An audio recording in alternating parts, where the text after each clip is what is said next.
Ang glutathione drip or minsan yung iba infusion siya. Ginagamit talaga yan para sa ating mga pasyenteng may cancer. Kasi kaakibat nung kanilang chemotherapy, yan ay ang nagbibigay ng, it's actually an immune booster. No? So habang ikaw ay nagkikimo, babagsak ang resistensya mo, binibigay yan because it's a very strong antioxidant. No? Para ikaw ay hindi madaling mahawa ng sakit. No? Ikaw ay natutulungan na tumaas yung iyong resistensya. Subalit, meron siyang side effect. Ang side effect niya ay nagpapaputi siya in excessive doses. No? In excessive doses, nagpapaputi siya. Dahil parang kapag ikaw ay medyo may konting overdose na sa glutathione, nasusuppress niya o hinaharang niya yung iyong melanocytes o yung melanin o yung iyong pigment cells na nagbibigay ng kulay mo. So kaya akala tuloy ng iba is maski meron ka niyan, puputi ka. No, maybe yung mindset nila. Pero sa katotohanan, you will only have a fair and whiter skin if you get it in excessive doses. Yan po ang epekto ng overdose ng glutathione. Is it beneficial sa iyong resistensya? Yes. However, kapag ikaw ay hindi natingnan na maayos ng doktor, at ito pala ay bawal sa'yo, at wala ka namang cancer, parang kumuha ng bato na pinukpok sa ulo mo. Again, where does this leads us? Kasi nga, dahil mabilis ang fake news sa Pilipinas, kagaya na lang nitong economic chacha na akala ng iba kung ano-ano na, nalilin lang yung tao dito sa mga sabihin na natin, marketing strategies. No? So, what it is, it just makes your urine expensive. Siyempre, nagiging mahal yung ihi mo. Kasi napakamahal nung i-inject sa'yo, tapos nagiging mahal kasi ilalabas mo lang naman yun kung hindi mo kailangan. Pero, dahil hinaharang niya yung iyong pigment cells, nagiging mas prone ka sa cancer. Kasi ang epekto ng kulay mo, kung tingnan mo, yung mga mapuputi, mas marami sa kanila yung may skin cancer. Marami sa kanila yung may mga sakit sa balat.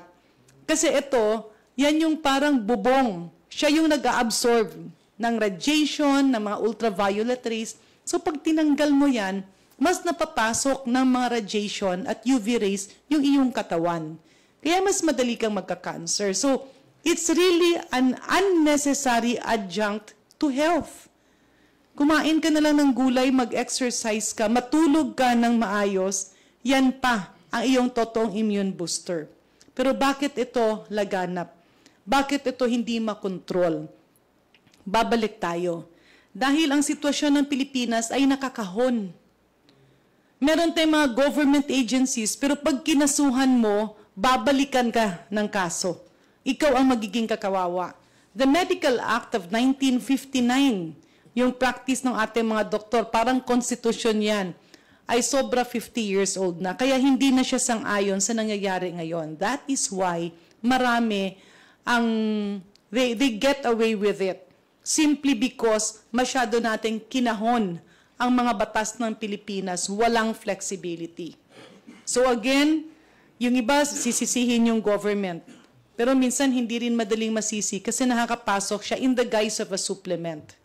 Kaya nga, if there's a will, there's a way. And why is this happening? Because our country is allowing it. Because our country has laws that are very restrictive.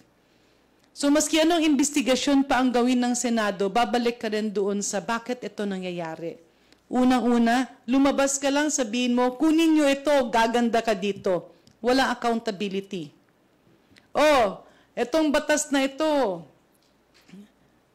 makakamahal to ng pagkain sa Pilipinas. Maski nagsisinungaling yung nagsasalita, walang accountability.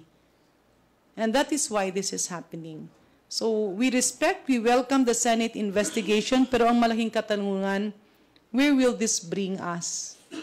Is it the right solution? It can be a partial solution. But the biggest challenge is, babalik tayo doon sa mga batas na talagang sobrang tagal na hindi mo ginagalaw. No? One is the Constitution, one is the Medical Act of 1959. Every Congress, simula pa nung ako'y medyo bata pang napasok sa Kongreso, tinatalakay ito. Pero pagdating sa Senado, hindi siya umuusad. So pagbalik mo ng Kongreso after election, file ulit ng batas, debate ulit dito, mahaharang ulit siya. So it's always walking 2 steps forward, taking 5 steps backward. Kailan pa tayo gigising pag meron ulit mga ibang namamatay na dahil sa maling impormasyon at maling akala?